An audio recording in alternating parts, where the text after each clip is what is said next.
Do you ever feel like your prayers only count if you're kneeling in a quiet room with your hands perfectly folded, speaking aloud? Maybe you're in the middle of a high-stakes meeting, a stressful carpool, or a heartbreaking conversation, and you need God's help right now. But you can't exactly shout a prayer out loud. Perhaps you're asking, can God hear silent prayers? Because you're worried that the noise of the world or the silence of your own lips is drowning out your connection to the divine. Ooh, those are hard things, right? But don't worry, you're in the right place. By the end of today's episode, you will understand the Nehemiah Flash Prayer, the secret to receiving instant guidance in the blink of an eye. And you'll learn why your feelings are heard in heaven as clearly as words. We're going to help you solve the feeling of spiritual panic by showing you that God doesn't need your voice. He already has your heart. We're moving from audible religion to the divine. Stay tuned. Ordinary women. Extraordinary faith. When God calls, we say yes. Hello and welcome to another episode of the Arise Women of God podcast.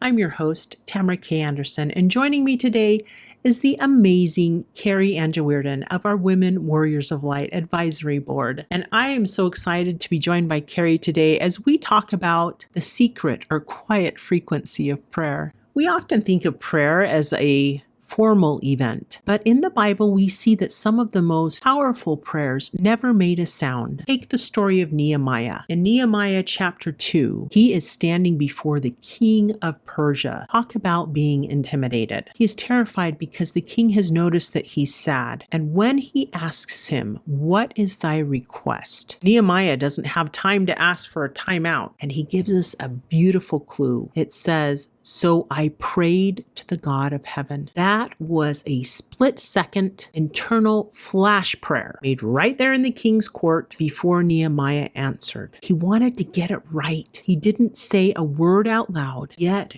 God heard him. And he not only gave Nehemiah the words, but he moved the king's heart to allow him to help rebuild Jerusalem. Wow. Talk about the power of a silent prayer. If God heard Nehemiah's silent plea in a palace, he can hear you in the grocery store aisle or in your bedroom or in a boardroom. I experienced my own Nehemiah moment recently. Several months ago, our daughter was talking to me about a dating relationship that she was in, and she posed a question that we had kind of discussed a little bit, but we still hadn't come to a good conclusion, and I wanted to give her the right advice. So right there in the middle of our conversation, while I was driving down the freeway, I uttered a silent prayer. Lord, help me know and say what she needs to hear right now. And then I kept talking to her, and I felt our conversation being guided. I asked her a question that helped her figure it out by herself. It was a better outcome than any pre-planned speech I could have given. God is that good, and he is closer than your next thought, as religious leader Bonnie H. Cordon once said, and as Psalm 34:18 states, he is nigh unto them that are of a broken heart. And that closeness doesn't need a megaphone. There have been so many times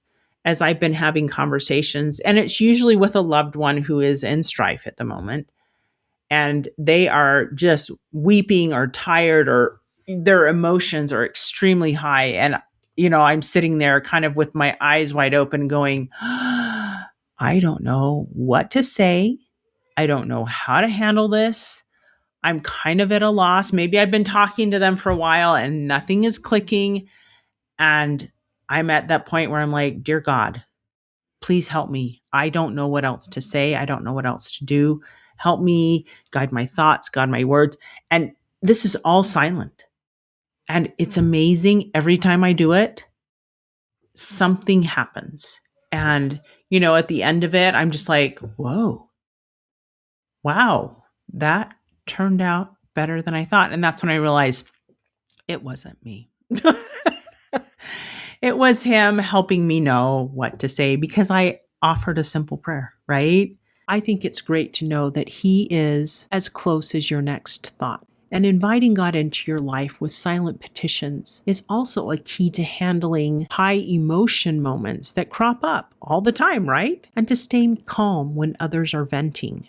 But what if you aren't just looking for advice? What if you feel you are in the belly of a whale like Jonah? In Jonah chapter 2, he is in the literal dark, probably the lowest moment of his life, in the belly of hell as he calls it, wrapped in seaweed, and he cries out, and God hears him. Sometimes we too are in the dark, depressed, alone, feeling forgotten, and the only prayer we have is a silent, internal groan. Jonah beautifully expressed in chapter 2, verse 7, "When my soul fainted within me, I remembered the Lord, and my prayer came in unto thee." When he didn't know what to say. Oh, my friends, your soul can pray even when your lungs can't.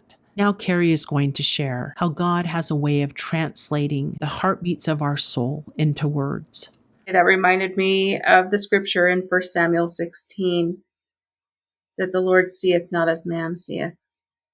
And I think we sometimes get certain ideas in our head of what something should look like because we're looking at outward appearances, but God is always looking at the heart.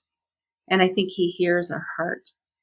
I don't even think we have to even be thinking it so much as what the feelings are in our heart. I think he can feel those as if those were words too. I don't know if that's true, but I would like to believe that. Sometimes you cannot put words to those things. And in those moments, I think sometimes it's okay to even just go inside, if you will, and say, maybe my heart hurts today. I don't really know what to do about it. I need your help. Maybe even something that simple where it's not even something that you can put into words. Maybe you're not speaking words. Maybe you're speaking feelings. Maybe you are just petitioning, will you come and sit with me for a minute? Maybe I don't need you to solve this. I just need your presence for a moment.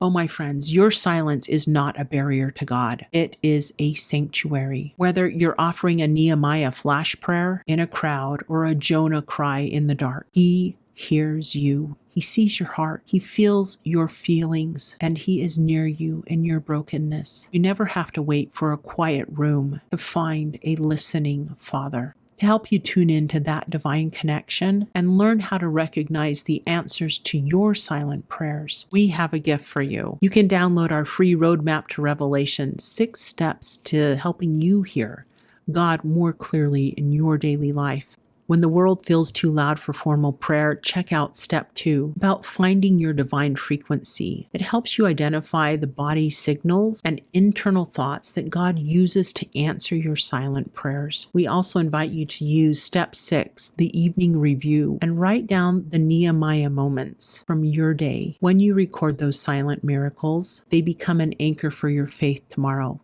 You can download this along with an audio meditation to help you receive light and revelation in your life by clicking the link below. So, my friend, keep praying silently or aloud. God hears your heart. Keep the communication going and abide with him. And until next time, may you arise, do it God's way, God strong. If today's episode helped you feel a little closer to God, please like and subscribe. It helps us grow and ensures Heaven's whispers stay at the top of your feed whenever you need them most.